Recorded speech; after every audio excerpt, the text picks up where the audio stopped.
अस्सलाम वालेकुम दोस्तों, मेरा नाम डॉक्टर अली असगर है और आज की इस वीडियो में हम डिस्कस करने जा रहे हैं reduce syllabus of first year physics for the session 2021।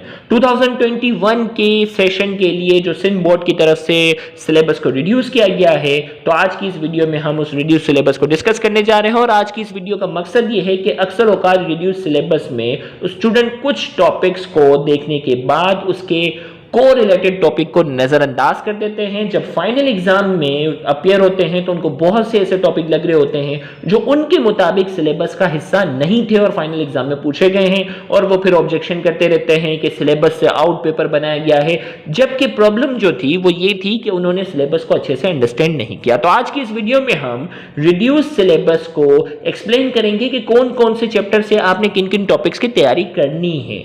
तो आज की इस वीडियो में हम पूरे रिड्यूस सिलेबस को एक्सप्लेन करने जा रहे हैं। तो इस लेक्चर को शुरू करने से पहले आपसे रिक्वेस्ट करेंगे कि अगर आपने अब तक हमारे इस चैनल को सब्सक्राइब नहीं किया, जो कि सिंध बोर्ड टीचिंग के नाम से है, तो काइंडली आज ही आप हमारे इस चैनल को सब्सक्राइब करें और साथ ही साथ बेल आइकन को लाजमी क्लिक करें ताकि हमारी अपलोड करदा तमाम इंपॉर्टेंट वीडियोस की नोटिफिकेशन भी आपको रिसीव हो सके। तो आइए हम स्टार्ट करते हैं फर्स्ट ईयर फिजिक्स सेशन 2021 के रिड्यूस सिलेबस के टॉपिक को डिस्कशन हम स्टार्ट करते हैं, जिसमें सबसे पहला चैप्टर हमारे पास है the scope of physics. Scope of physics में आपने सबसे पहले डेफिनेशन ऑफ फिजिक्स की डेफिनेशन की तैयारी करनी है। Measurements and system of units, आपने मेजरमेंट्स हैं जिसमें टाइम की डेफिनेशन है, इसमें इसी तरीके से जो वो लेंथ की है, लाइट ईयर की है, डिस्टेंस के हवाले से जो छोटी छोटी डेफिनेशंस है मेजरमेंट के हवाले से उनकी तैयारी करनी है। और साथ ही साथ डायमेंशंस क्या होती हैं, डायमेंशन कैसे निकाली जाती हैं, इक्वेशन को डायमेंशनली कैसे प्रूव किया जाता है, ये सारी चीजें इसके अंदर शामिल होंगी। इसके अंदर जो है वो कंट्रीब्यूशन ऑफ मुस्लिम साइंटिस्ट के टॉपिक को स्किप कर दिया गया है। अगला चैप्टर हमारा जो है वो स्केलर्स एंड वेक्टर का है, जिसमें स्केलर एंड वेक्टर की आपके पास जो है वो डेफिनेशन है। इसी तरीके से multiplication, division of a vector by a number, multiplication और डिवीजन ऑफ वेक्टर का टॉपिक है। टाइप्स ऑफ वेक्टर की डेफिनेशन है, unit vector, free vector, position of vector, null vector, ये सारी चीजें हैं। इसी तरीके से डॉट प्रोडक्ट से रिलेटेड सारी चीजें, डॉट प्रोडक्ट क्या होती हैं, डॉट प्रोडक्ट की तमाम प्रॉपर्टीज, इससे रिलेटेड न्यूमेरिकल सारे शामिल हैं। और सेम इसी तरीके से क्रॉस प्रोडक्ट की डेफिनेशन, इसकी एग्जांपल और इससे रिलेटेड जितनी भी प्रॉपर्टीज हैं वो तमाम प्रॉपर्टीज जो है वो एग्जाम में पूछी जाएंगी। साथ ही साथ इस चैप्टर के अंदर जो है वो vector, resolution of a vector का टॉपिक आपने करना है। और resolution of vector by rectangular component का यहाँ बजाय जिक्र नहीं है, लेकिन आपने वो भी टॉपिक एहतियातन करना है क्योंकि वो लॉन्ग सवाल है, उसके आने के चांसेस भी ज्यादा होते हैं। मोशन की अगर हम बात करते हैं, motion of a body connected by string, tension in string का जो टॉपिक हमने आपको करवाया हुआ है, जिसमें केस नंबर 1 और केस नंबर 2 इनकी तैयारी करनी है।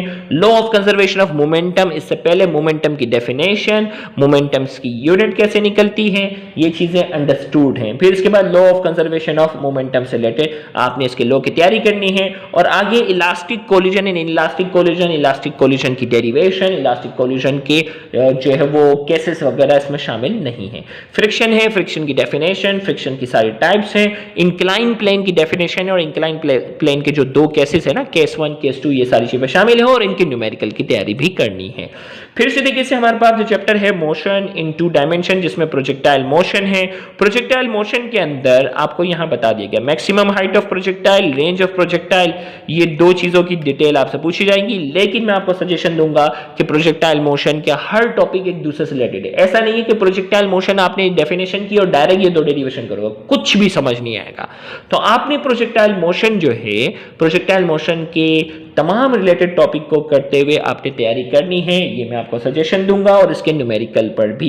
इसी तरीके से यूनिफॉर्म सर्कुलर मोशन में angular displacement, angular velocity, angular acceleration, centripetal acceleration और सेंटीपिटल फोर्स, मतलब इसके जो सर्कुलर मोशन से रिलेटेड जितनी भी चीजें हैं वो सारी आपने करनी है, कोई भी टॉपिक इसमें स्किप नहीं करवाया गया। फिर अगला जो हमारा चैप्टर नंबर 5 है वो हमारे पास है टॉर्क का टॉपिक। आपने टॉर्क से रिलेटेड जो है वो टॉर्क की डेफिनेशंस जो है वो करनी है, इसकी डेरिवेशंस का फॉर्मूला कैसे ड्राइव होता है वो है, और इसके साथ साथ जो है वो कपल की डेफिनेशन क्या है, मोमेंट ऑफ कपल क्या है, उसकी पूरी डेरिवेशन भी करनी है क्योंकि उनका ताल्लुक भी टर्निंग इफेक्ट से रिलेटेड है। फिर इसके बाद इक्विलिब्रियम है, इक्विलिब्रियम के टाइप्स, इक्विलिब्रियम की कंडीशंस जो है, first condition of equilibrium, second condition of equilibrium, ये सारी चीजें शामिल हैं। और एंगुलर मोमेंटम क्या है, law of conservation of angular momentum, ये सारी चीजें भी करनी है। फिर इसके बाद जो है वो न्यूटन्स लॉ ऑफ ग्रेविटेशन की आपने तैयारी करनी है, mass and average density of earth की डेरिवेशन की तैयारी करनी है, variation of G with depth, variation of G with depth का टॉपिक करना है, एहतियातन हाइट भी कर लो, हो सकता है ये हाइट टाइप करना भूल गए और फिर आपके लिए प्रॉब्लम हो, तो variation of G with depth. जबकि artificial gravity, weightlessness in satellite वगैरह के टॉपिक को उसमें शामिल नहीं किया, जबकि हमने अपने रजिस्टर्ड ग्रुप के अंदर ये तमाम टॉपिक्स, वो बच्चा जो हमारे ग्रुप के अंदर रजिस्ट्रेशन करवाता है, हमने तमाम स्किप शुदा टॉपिक भी उनको जो है वो करवाए हैं, ताकि एमडीकेट के एग्जाम में आगे जाके किसी किस्म की कोई परेशानी ना हो। फिर इसके बाद जो है वो वर्क, पावर एंड एनर्जी की अगर हम बात करते हैं, पावर है inter conversion of potential and kinetic energy, work energy equation है। जबकि हमने वर्क का टॉपिक भी करवा हुआ है, एनर्जी का टॉपिक भी हमने करवा हुआ है, कंजर्वेटिव फील्ड भी करवा हुआ है, एब्सोल्यूट ग्रेविटेशनल पोटेंशियल एनर्जी की डेरिवेशन के कॉन्सेप्ट वगैरह हमने टॉपिक को डिस्कवर किया। जबकि यहाँ आपको सिर्फ 2 ही टॉपिक इसमें शामिल है, तो आगे जाकर किसी किस्म के एग्जाम में आपको कोई परेशानी ना हो, तो हमने अपने रजिस्टर्ड ग्रुप के अंदर वो सारी चीजें A to Z करवाई हुई हैं। वेव मोशन एंड साउंड की अगर हम बात करते हैं, उसमें सिंपल हार्मोनिक मोशन है, सिंपल हार्मोनिक मोशन से रिलेटेड जो जो एग्जांपल है, जिसमें सिंपल पेंडुलम है, motion of the body of mass attached with spring है, motion of the projection of a body moving in a circle है, ये सारी चीजों की डेरिवेशन आपने करनी है, इनके अंदर आ जाती हैं। सिंपल पेंडुलम की अगर हम बात करते हैं, सिंपल पेंडुलम की डेफिनेशन, उसकी डेरिवेशन, उसका टाइम पीरियड, उसकी फ्रीक्वेंसी, तमाम डेरिवेशन और न्यूमेरिकल शामिल है। स्पीड ऑफ साउंड वेव से रिलेटेड जो टॉपिक है उसकी तैयारी करनी है। कैरेक्टरिस्टिक्स ऑफ म्यूजिकल साउंड, जिसकी जो जो कैरेक्टरिस्टिक्स हैं वो तमाम आपने करनी है, जैसे pitch of sound, quality of sound, loudness of sound, intensity of sound, ये सारी चीजें हैं। और डॉपलर्स अफेक्ट, डॉपलर्स अफेक्ट और डॉपलर अफेक्ट के केसेस और उसके न्यूमेरिकल भी शामिल है। जबकि इसमें बहुत से टॉपिक को जो है वो हटा दिया गया, बीट्स का टॉपिक जो है वो इसके अंदर शामिल नहीं है, तो ये चैप्टर थोड़ा सा अच्छा खासा रिड्यूस कर दिया।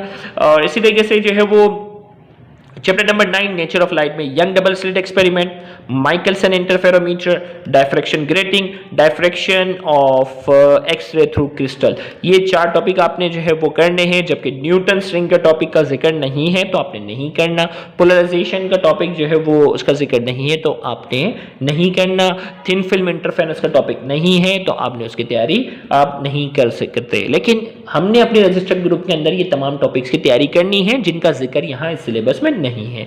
ज्योमेट्रिकल ऑप्टिक्स की अगर हम बात करते हैं, ये 10वां चैप्टर है और इसमें सबसे पहले लेंस, लेंस की टाइप्स, कॉन्वेक्स लेंस, फिर कॉन्वेक्स लेंस की मजीद टाइप्स आ जाती हैं, फिर कॉनकेव लेंस की मजीद टाइप्स आ जाती है, प्लेनो कॉन्वेक्स लेंस कौन सा होता है, कॉनकेवो कॉन्वेक्स लेंस कौन सा, सारी टाइप्स करनी है। इमेज फॉर्मेशन की आपने सीखना है सारी चीजें कि इमेज फॉर्मेशन जैसे हमने अपने रजिस्टर्ड ग्रुप में सिखाई हुई है ना, कि रे डायग्राम किस तरीके से ड्रॉ की जाती है, सेंटर ऑफ कर्वेचर क्या है, रेडियस ऑफ कर्वेचर क्या है, फोकल लेंथ क्या है, प्रिंसिपल फोकस क्या होता है, प्रिंसिपल एक्सिस क्या होती है, सारी चीजों की हमने बेसिक आपके जो है वो रजिस्टर्ड ग्रुप में जो है वो मुकम्मल की हुई है। थिन लेंस फॉर्मूले की डेरिवेशन आ जाएगी जिसमें कॉन्वेक्स और कॉनकेव लेंस दोनों हैं। लीनियर मैग्निफिकेशन की आपके पास जो है वो डेफिनेशंस आ जाती हैं, जबकि कंपाउंड माइक्रोस्कोप और एस्ट्रोनॉमिकल टेलीस्कोप जो है वो शामिल किया गया है। सिंपल माइक्रोस्कोप का यहाँ जिक्र नहीं है तो आप नहीं करेंगे इसकी लॉन्ग डेरिवेशन वर्किंग वगैरह, और गैलीलियन टेलीस्कोप का जिक्र नहीं है, टेरेस्ट्रियल टेलीस्कोप का जिक्र नहीं है तो वो आप नहीं करेंगे। जबकि लेंसेज का लिखा हुआ है तो लेंस के डिफेक्ट इसमें आ जाएंगे, स्फेरिकल एब्रेशन, क्रोमेटिक एब्रेशन की तैयारी आपने करनी है। जबकि आई से रिलेटेड कोई बात नहीं है, डिफेक्ट ऑफ आई वगैरह की चीजें नहीं है तो वो आपको करने की नीड नहीं है इस सिलेबस के मुताबिक। तो उम्मीद करते हैं कि आज की इस वीडियो से आपको आइडिया हुआ होगा कि कौन से चैप्टर से हमें कौन कौन से टॉपिक करने हैं और कौन कौन से टॉपिक नहीं करने। लेकिन मैं फाइनली इस रिड्यूस सिलेबस के पास एडवाइस दूंगा कि वो स्टूडेंट जो शार्प हैं, पढ़ने में बहुत अच्छे हैं, इंटेलिजेंट हैं, तो उनको मैं एक फाइनली एक एडवाइस ये दूंगा कि बेटा स्पेशली वो बच्चे जो हमारे रजिस्टर्ड ग्रुप में शामिल है, क्योंकि हम इतनी मेहनत करके आपको एक एक टॉपिक करवा रहे हैं, हम रिड्यूस सिलेबस के हिसाब से नहीं चल रहे, हम आपको सारे टॉपिक की तैयारी करवा रहे हैं, तो आपने अंडरस्टैंडिंग के तौर पर, कॉन्सेप्ट क्लियर के तौर पर तमाम टॉपिक्स पर आपने फोकस करना है। क्योंकि अभी रिड्यूस सिलेबस लेकर आप 90% 80% मार्क्स तो आप गेन कर लेंगे, लेकिन जो इंटर के बाद एमडीकेट का जो एग्जाम होगा, आपकी परफॉर्मेंस, आप इतनी बुरी परफॉर्मेंस होगी कि आपको सिर्फ यही अफसोस होगा कि काश हमें पहले बता दिया जाता कि ये सारे टॉपिक, क्योंकि जो एमडीकेट का एग्जाम होता है वो पूरे पाकिस्तान भर का जो है वो सेम एग्जाम होगा, उसमें आपको नहीं बख्शा जाएगा, उसमें रिड्यूस का कोई कॉन्सेप्ट नहीं होगा।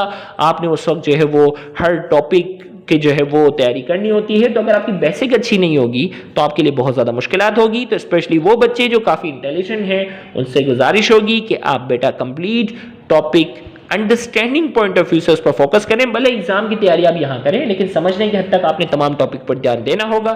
Thank you very much. Allah Hafiz.